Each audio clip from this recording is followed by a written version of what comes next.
बिस्मिल्लाहिर्रहमानिर्रहीम। अस्सलाम वालेकुम। मैं हूं समर अब्बास, आपको अपने चैनल पर खुशामदीद कहूँगा।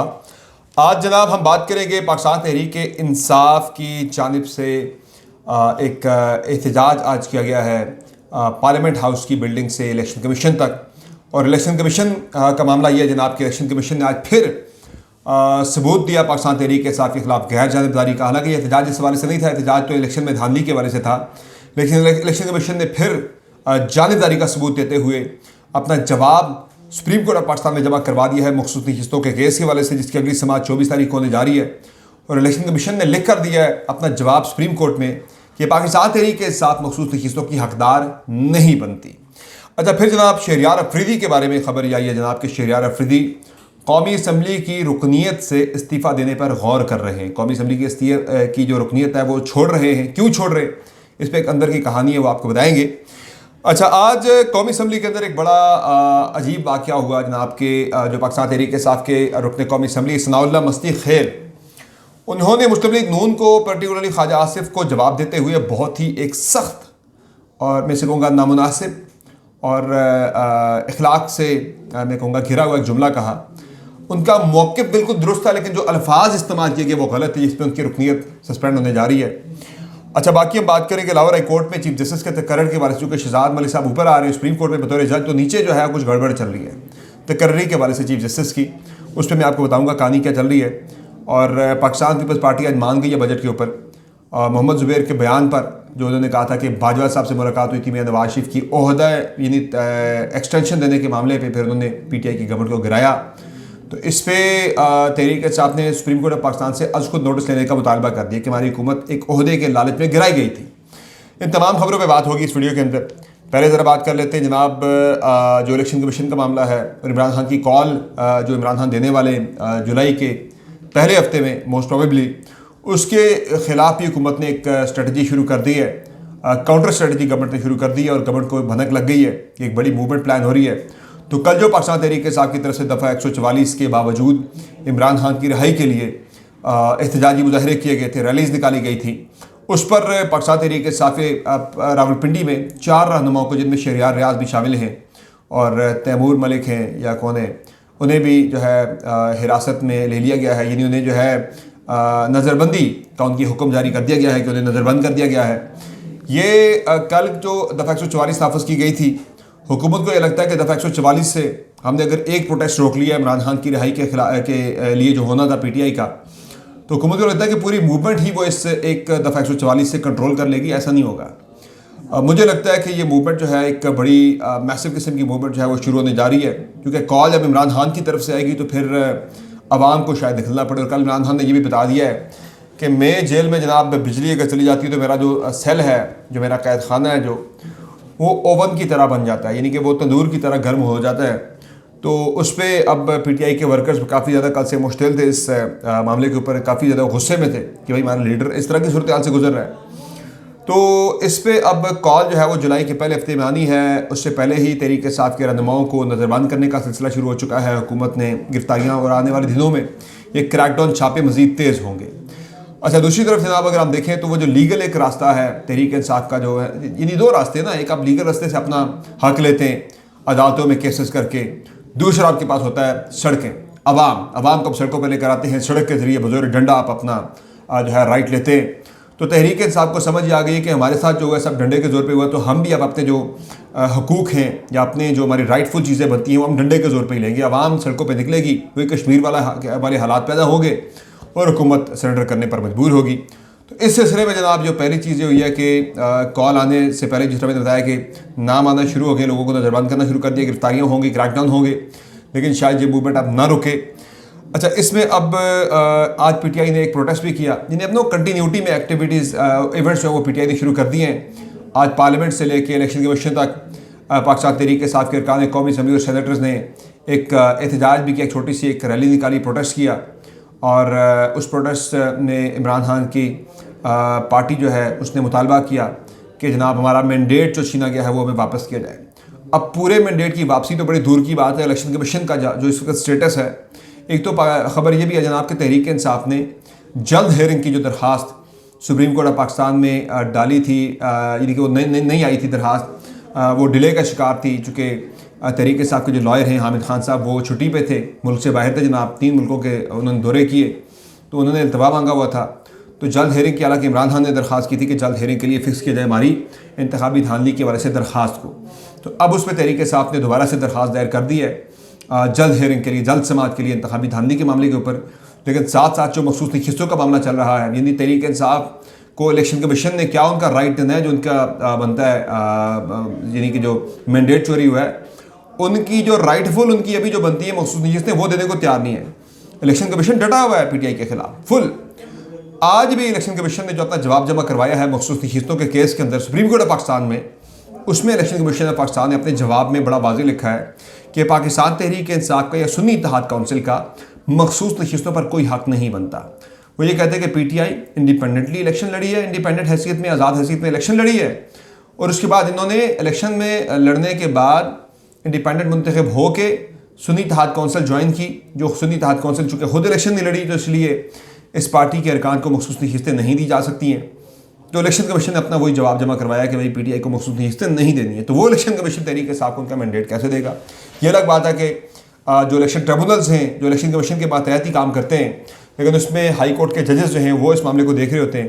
तो इस्लामाबाद में आपने देखा था तारिक जहांगीरी साहब ने जब मामला टेकअप किया था, तो इलेक्शन कमीशन ने उन्हें तब्दील कर दिया जब उन्होंने ज़रा इफेक्टिवली इस मामले को ज़रा इन्वेस्टिगेट करने की कोशिश की थी, फॉर्म 45 को।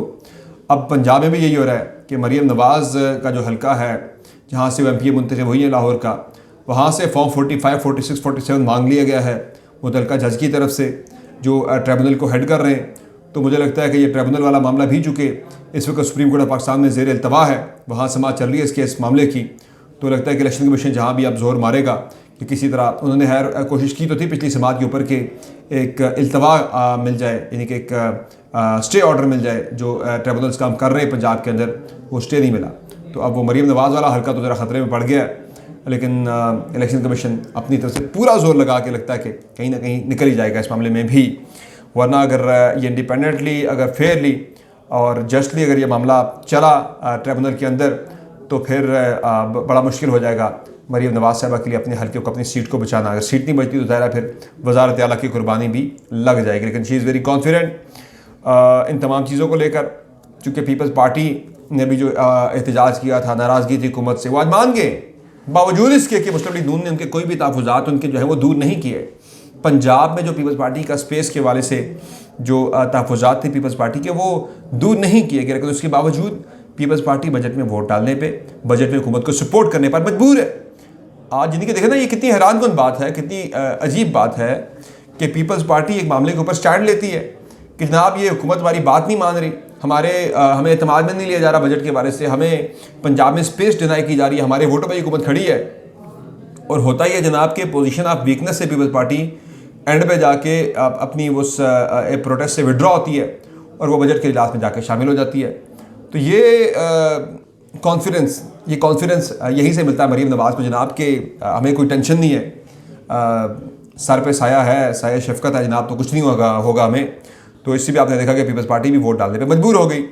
और बड़ी मैं समझता हूँ कि एम्बैरसिंग सूरत हाल पीपल्स पार्टी के लिए बन गई थी कि हुकूमत ने उनका चेज़ा भी लेना शुरू कर दिया था कि देखें जी क्या हो गया, आपका सास बहू वाला रिलेशनशिप और वो काफ़ी जो तानाजनी हुई थी पिछले दो चार दिन में मुस्लिम लीग नून की 3rd ईयर लीडरशिप की तरफ से पीपल्स पार्टी के ऊपर, लेकिन वो उन्हें आना पड़ गया। तो वो जो कॉन्फिडेंस है ना मरीम नवाज़ साहब को जनाब के, वो है, वो उन्हें लगता है कि ये हमारे हल्के वाला मामला भी सॉर्ट आउट कर लेगा, जो खुला हुआ है ट्रिब्यूनल के अंदर, ये पीपल्स पार्टी को भी मैनेज कर लेगा, सबको हो जाएगा। लेकिन देखते हैं ये कब तक चलेगा मामला, चूँकि अब जो सूरत हाल है वो जिस तरफ जारी है, वो एक मूवमेंट वाला मामला जो है वो देखते हैं कि कितना इफेक्टिव होता है। और ये आखिरी कार्ड है, बाय द वे, ये आखिरी कार्ड है इमरान खान के पास। इस मरतब ये अगर लोग नहीं निकलते तो शायद फिर इमरान खान को मुज़ाकरात की मेज़ पर ही बैठना पड़े हुकूमत के साथ। वो एक लास्ट डिच एफर्ट करना चाह रहे हैं कि बजट के अंदर हुकूमत ने जो जुल्म किया है अवाम के साथ, जो टैक्सेस पे टैक्सेस, इनडायरेक्ट टैक्सेस, महंगाई की एक भरमार आने वाली है पाकिस्तान के अंदर, तो इस पे खान साहब को लगता है कि पाकिस्तानी अवाम निकलेंगे बाहर। तो ये एक लास्ट एक रिजॉर्ट है, आखिरी कोशिश है इमरान खान की, जिसकी कॉल अब वो देने जा रहे हैं। लेकिन तहरीक इंसाफ के अंदर जो है मामला को इतने अच्छे नहीं चल रहे फ़िलहाल। PTI के अंदर ग्रुपिंग जो है वो काफ़ी ज़्यादा बढ़ चुकी है। एक वो जो है ना एक वो ग्रुप होता था PTI के अंदर, एक ग्रुप है विच वाज लेड बाय मुराद सईद, शरियार अफरीदी उसमें थे, अली मोहम्मद खान इस ग्रुप के अंदर थे, शादाना गुलजार इस ग्रुप का हिस्सा थी, और शाहिद हटक हो गए, ये एक ग्रुप था जो हार्ड कोर कहते थे कि हम इमरान खान के सबसे लॉयल वर्कर्स हैं। तो वो लोग अपना पार्टी के अंदर, उसमें कोई मज़ीद लोग भी आ गए, शेर अफजल मरवत भी उस ग्रुप का हिस्सा बन गए, बाकी लोग भी आ गए। अब उस ग्रुप को ये लगने लग गया कि हम पार्टी के अंदर कॉर्नर कर दिए गए। यानी वो जो कहते हैं ना, हम सबसे डाई हार्ड इमरान खान के वर्कर हैं, सपोर्टर हैं, तो वो ये कहते हैं कि हमें अब पार्टी के अंदर बिल्कुल कॉर्नर कर दिया गया है। इसी वजह से शहरियार अफरीदी इस हद तक जो है वो चले गए हैं, वो काफ़ी ज़्यादा रंजीदा है पार्टी के अंदर जिस तरह उन्हें कॉर्नर किया गया है। सिर्फ उन्हें नहीं बल्कि शहरियार अफरीदी के साथ साथ शेर अफजल मरवत को कॉर्नर कर दिया गया है, शादाना गुलजार कॉर्नर हो चुकी हैं। तो इस पर काफ़ी दिल बर्दाश्ता वो हो चुके हैं, क्योंकि खैबर पख्तूनख्वा में ना 3 जो जोन्स हैं ना, एक मेन जो है आपका पश्तून बेल्ट है, और दूसरी आपकी आ जाती है ये जो आपका पेशावर डिवीज़न बनता है सारा, दूसरा आपका बनता है ये सराइकी बेल्ट बनता है खैबर पख्तूनख्वा के अंदर, जिसमें ये हरीपुर, मानसेरा, एबटाबाद। तीसरी जो बेल्ट बनती है वो आपकी बनती है ना सराइकी बेल्ट। एक आपकी बनती है ये हज़ारा बेल्ट बनती है, जिसमें माज़रत खां हज़ारा बेल्ट है। हज़ारा बेल्ट के अंदर ये उमर अयूब वगैरह ये ग्रुप सारा हो गया, ये जो बाबर सलीम सवाती हो गया ये ग्रुप हो गया। फिर एक आपका सराइकी बेल्ट बनता है जिसमें आपका साउथ आ जाता है, अली मीन गंडापुर वगैरह का इलाका, डेरा इस्माइल खान, टांक, लकी मरवत, बनू। तो इस वक्त तरीके हिसाब में जो लोग डोमिनेट कर रहे हैं ना, वो साउथ कर रहा है, यानी जो सराइकी बेल्ट है वो डोमिनेट कर रहा है तहरीक इंसाफ के अंदर। और दूसरा जो हज़ारा बेल्ट है जिससे उमर अयूब हैं, वो इस बाबर सलीम सवाती स्पीकर हो गए, उमर अयूब यहाँ पे आ गए, तो ये ग्रुप डोमिनेट कर रहा है। वो जो पेशावर डिवीज़न है ना, वो बिल्कुल कॉर्नर हो गया हुआ है, इसमें शहरियार अफरीदी हो गए, अली मोहम्मद ख़ान हो गए, वो पूरा ग्रुप जो है, ये सवाबी हो गया, इब्न असद कैसर भी जो है वो भी ज़रा अपने आप को ज़रा कॉर्नर्ड फील करते हैं। तो ये लोग इसीलिए आपको ना एक वो आपको ग्रुप बना हुआ नज़र आता है पार्टी के अंदर बड़ा वाज़े कि शेर अफजल मरवत हो गए। हालांकि शेर अफजल मरवत ख़ुद जो है वो लकी मरवत से मुंतखब होकर आए हैं, लेकिन वो भी अपने आप को इसी ग्रुप में गर्दानते हैं। और ये ग्रुप जो है जिस तरह से कॉर्नर हुआ है, उस पर शहरियार अफरीदी काफ़ी ज़्यादा दिल बर्दाश्त हैं। और उनके करीबी ज़रा तो ये बताते हैं जनाब के वो बहुत ज़्यादा संजीदगी से गौर कर रहे हैं कौमी असम्बली की रुकनीत से इस्तीफ़ा देने के लिए। और शहरियार अफरीदी ने कौमी असम्बली के इजलास के आज बात की भी है कि शायद ये मेरा आखिरी आज का इजलास हो। और उन्होंने अपनी फ़ैमिली के बारे में बताया कि जिस कर्ब से, जिस मुश्किल सूरत हाल से उनकी फ़ैमिली गुजरी है, तो वो काफ़ी ज़्यादा। रिसेंटली आपने उनकी एक स्पीच भी सुनी थी जिसमें उन्होंने पार्टी चेयरमैन को, बाकी लोगों को मुखातिब किया था बड़ा सख्त अल्फाज में। वो किसी कारकुन का मामला था, उनके किसी उसके खिलाफ हुई जो है विक्टिमाइजेशन का मामला था।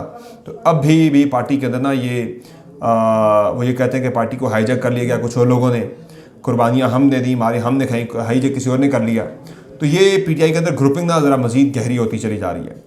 जैसे हमने देखा Sher Afzal Marwat side line, Shehryar Afridi side line, Ali Mohammad Khan side line, Shandana Gulzar side line, ये जो हो गए आपका असद कैसर साहब साइड लाइन हो गए।